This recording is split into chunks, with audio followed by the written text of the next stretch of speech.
Thank you guys for joining me for another powerful moment from one of my favorite episodes. This is a highlight clip to enhance your week. I hope you enjoy. What is your ethos around mindset and health? The thing that I always say about mindset is it ties into all kinds of things, our identity, our purpose. And I don't think people realize how much our mindset, the way we think about things, our beliefs impact our physical health. I'll give you an example of this. I mean, if you go back all the way back to sort of what founded the way we do blind placebo studies today, like a lot of Western medicine, back many years ago during one of the world wars, one of the practicing physicians ran out of morphine. And we all know morphine's an incredibly strong drug. And so because he ran out of morphine, he's like, I have to take care of these fallen soldiers. I have to give them something. And so he essentially gave them sugar pills.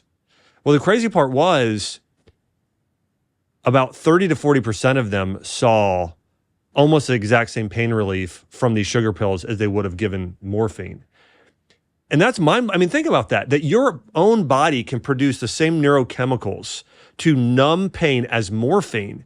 And so I think when it comes to our physical healing, whether somebody's trying to heal from autoimmune disease, inflammatory bowel disease, cancer, no matter what the condition is, a big part of it happens in the mind. And I can tell you from working with tens of thousands of patients, one of the most important parts of healing is your mindset and the way you think about your condition, about healing in the first place. And I think there's a combination of things that happen. One, I think that you actually do help heal your body through positive thoughts. I mean, there's something called neuroplasticity too, where your body will start creating new neural pathways in order to repair itself. I think your body will send new growth factors, stem cells, everything to that place that needs healing, whether it's the thyroid or the liver or the reproductive organs. And so all that being said, if we're just talking about health alone, I don't think people realize what a big impact our thinking has on health. And I think current science today proves that. I also think if you go back and look at what some of the wisest sages and saints and philosophers and practitioners have said throughout history, for instance, the Bible talks constantly about your faith or your beliefs or your thoughts will heal you. And so it's something I'm very excited about because I think it helped save my life. I mean, I almost died about 2 years ago. And so that's really what I sort of ignited in me, this awareness about mindset medicine and just really how important it is for us to be able to heal. But I think that to answer your question, I know I've kind of alluded around it, but I think we have to start with the end in mind. I think that's the big thing. What do you mean by that? So there's something in that was oftentimes talked about, not as much today, and I'm going to use the Latin frame. It's called the summum bonum, and it's the greatest good. And so some of this ties into our identity and purpose in terms of, and I think it's actually very important for our health. And so if you want to be as healthy as possible, you also have to know, what does your ideal life look like, and be in tune with that, and then create a plan in order to make that your reality. So for somebody, and I think this is all part of God's design. If you are living in tune with the way God created us, then that is going to lead to the optimal level of health. I mean, God created fruits and vegetables and animals and these sort of things. And if we're eating real things, if we are enjoying and spending time in nature, if we're living out our purpose in life, I think it's going to lead to happiness, fulfillment, better health. But if you're not doing that, it's going to make you sick. So I think for most people, and I think a lot of people go through their life without actually thinking, this is actually exactly what I want in life, and also making sure it aligns with, as much as possible, what truly will fulfill them. Because if somebody goes and says, I just want to have a lot of money and a big house and a Lamborghini and a second home, and they get there, most people are going to end up being disappointed, versus saying, you know what? I see the people that have lived the best lives, that are the happiest. They actually are the people that sacrifice themselves the most. They give the most to others. They are using their gifts to make earth a heavenly place. And so I know that seems maybe a little far reaching, but I do think even our mindset and our health starts with, thinking about the end. Yeah. How do we overcome limiting beliefs we have about ourselves, self-sabotaging thoughts? Yeah. Negative thinking in general. Yeah. So I had this life-altering experience in high school. And by the way, I think everybody's going to relate to this. I'm sure you will. I'm sure every person watching and listening to this will relate as well, because we've all had somebody in our life say something destructive and somebody say something that helped save us in a way. And so I was a freshman in high school, and I was a terrible student, absolutely terrible. And I had my freshman English teacher, her name was Miss Noble. She said, Josh, can you stay after class? And I said, yes. And she said, hey, what do you want to do when you graduate? Or I'm sorry, actually, she didn't say this. She said, what do you want to do after high school? And I said, I want to be a doctor. And the reason I said that, Mari, was that the year before, my mom was diagnosed with breast cancer. She had a mastectomy. She went through rounds and rounds of chemotherapy. I mean, I remember this day, my mom being bald. I remember her taking a comb through her hair and all the chunks of hair coming out. And just as a kid, just crying. And I remember remembering, there's two things I thought at the time. One, I want to help people like my mom. That's why I want to be a doctor. And also, there's got to be a better way. Like this is the way we help heal people, is through, cutting off her breast and losing her hair and being at like 13 years old and thinking, I want to be a doctor. Well, the teacher asked me, what do you want to do after high school? And I said, I want to be a doctor. And she laughed out loud. And she goes, Josh, listen, with your GPA, you'll never get into med school. She said, my own daughter had a 3.8 GPA and barely got into med school. She says, you got an F on this paper. You're getting a D- in my class. She said, you need to try harder or you're going to fail. And that was it.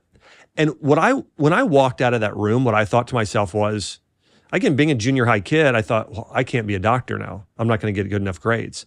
2 weeks later, my mom brings me to a physician who then talks about me like I'm not in the room. And he tells my mom, I still remember today, he says, your son has a learning disability. He has really severe ADHD. I'm going to write this drug for Ritalin. It should help. But he's going to have trouble learning his whole life. And then I remember thinking, well, gosh, not only can I not be a doctor, but there's like something wrong with me. I have a disability, like with my brain, I can't learn right. And so throughout high school, because of that reason, I thought, I'm just barely going to try. And so I barely graduated high school. The only reason I graduated was I knew my dad would be irate if I did not graduate high school. So I graduated with a C-, applied to a bunch of colleges, got denied by almost all of them. But one college I really wanted to go to, probably because I had a lot of good extracurricular stuff, they sent me a letter back and they said, here's the gist of it. You're not in, but if you come and take summer school, we'll let you in if you average above a 3.0. So I thought, okay, I'm going to do this. I'm going to go. I'm actually going to try. And the first class I had to take was English 101. First assignment was a paper. So I went, wrote the paper, felt good about it, turned it in. And a few days later, the teacher said, Josh, can you stay after class? My heart sank. I was like, oh my gosh, not this again, deja vu. And she asked me, she says, Josh, what's your major? And I said, I haven't chosen a major, Mrs. Williams. And she said, well, I want to let you know that I think you should consider being an English major or journalism major because you're a great writer. She said, you got the highest grade in the class on this paper. I can tell you're really talented. Great job. And I walked out of there. And I went through high school believing the thing that kept ringing in my ear, I had this narrative of, you're not smart. Just over and over and over again. And so I literally believed I was just dumb all through high school. And then I had one teacher tell me, you could be a great writer. You're good at this. And it radically changed my confidence in the way that I felt about myself. I mean, from then on, I got well above a 3.0 throughout college. Much later on, when I went to Johns Hopkins University, I graduated there with a 3.9 GPA. Eventually became a doctor. And the reason I say those things is not to boast about any of it. It's to say, like, if I would have held on to the one single limiting belief of what that teacher said, none of that would have happened. I wouldn't have gone to Johns Hopkins, wouldn't become a doctor. You and I wouldn't be having this conversation now. And there are so many people today that have had a teacher, a parent, a coach, a pastor, whoever it is, say something to them, and then it becomes part of their identity. They believe it wholeheartedly. So then they don't write the book, or they don't start the podcast, or don't go to the, try and do the triathlon or whatever it is, this thing they've dreamed about doing. And I saw this a lot in my practice. One of the most common things I heard when patients came into my functional medicine clinic in Nashville was, my doctor told me I have to be on this drug the rest of my life. Or my doctor told me this condition is irreversible. I can't tell you how many type 2 diabetics and people with certain types of autoimmune disease had come in and told me that. And then after care, especially type 2 diabetes, that's a great example of one. We reversed it almost every single time. And so that being said, there are so many limiting beliefs people have. And what we really want to do is adopt new empowering beliefs. And there's really a few ways that we can do this. One thing you need to do is, of course, identify. Now, there's a Yale professor that did a really good job of this, and it's called the ABCDE method. And so he said, number A is activate. When was the first time that you had this negative memory about yourself? It could have been, you're not smart, you're not beautiful, you're not fast enough, you're not smart enough. You don't have this certain skill set that someone else has, whatever it is. So identify, but when did it start? B, identify what's the exact belief about yourself that you have. C, here's where it starts really becoming powerful, is what are the consequences if you continue to believe this false narrative about yourself? Like for myself, okay, if I believed I wasn't smart, I wouldn't even apply to Johns Hopkins. You know what I'm saying? Like I wouldn't even have thought about, like I wouldn't even have applied to, becoming a doctor. I wouldn't even have thought about it. So that's gonna be the consequences. I will not live out my dreams. Mm-hmm. That's the consequence. Yeah. Okay. And then D is dispute it. Why is that not true? Why is that a lie? Well, okay, in high school, I did get an A few times. And it was the times that I tried. Is the issue really I'm not smart, or is it that maybe I'm not learning in the right way? Mm-hmm. Maybe I need a mentor or a tutor, or maybe it's a different subject that I'm just, my mind isn't as good at math. It's better at science and in writing. So, so you have to dispute it. And then E is exchange. What is the thing you need to exchange that lie for? The truth. And then you want to start reinforcing and building around that truth. And once you know the truth, ideally, you want to do everything you can to read books, listen to podcasts, do things to prove it out to yourself. Because what you can't do is you can't just start saying to yourself, I'm smart, I'm smart, I'm smart, I'm smart, I'm smart. Or I'm trying to think of the old, you may not have ever watched this, the old Saturday Night Lives, but there's this guy who said, I'm good enough, I'm smart enough, and gosh darn it, people like me. I'm trying to remember the guy's name. But I've heard that somewhere. Yeah. And so, but the thing is, your nervous system doesn't fully believe you if you're the only one that just does that all the time. Yeah. You need to prove it out to yourself by going and getting small wins. Okay, I wrote this paper and I got an A. Okay, now I got an A in the whole class. Okay, now I did that. And so you need to kind of have a plan for both learning and building up. And one of the hardest things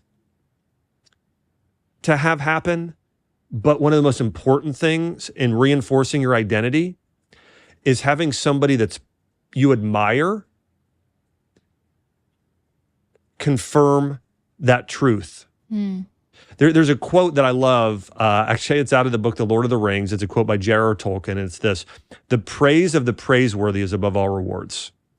So when you have somebody that's praiseworthy, somebody that you admire, respect, somebody that's maybe ahead of you in life, it could be a teacher, a mentor, pastor, those sort of things, and they tell you, hey, you're good at this, and they affirm you, it's really powerful. I mean, we're relational beings, and so we can affirm ourselves some, but we really also have to have affirmation from others. This is why our inner circle is so important. Like the people we spend time with, we become who we spend time with. Yeah.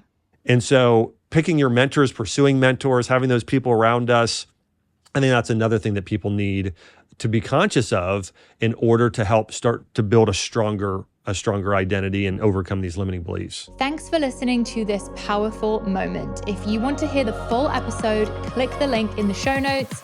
Love you guys. Bye.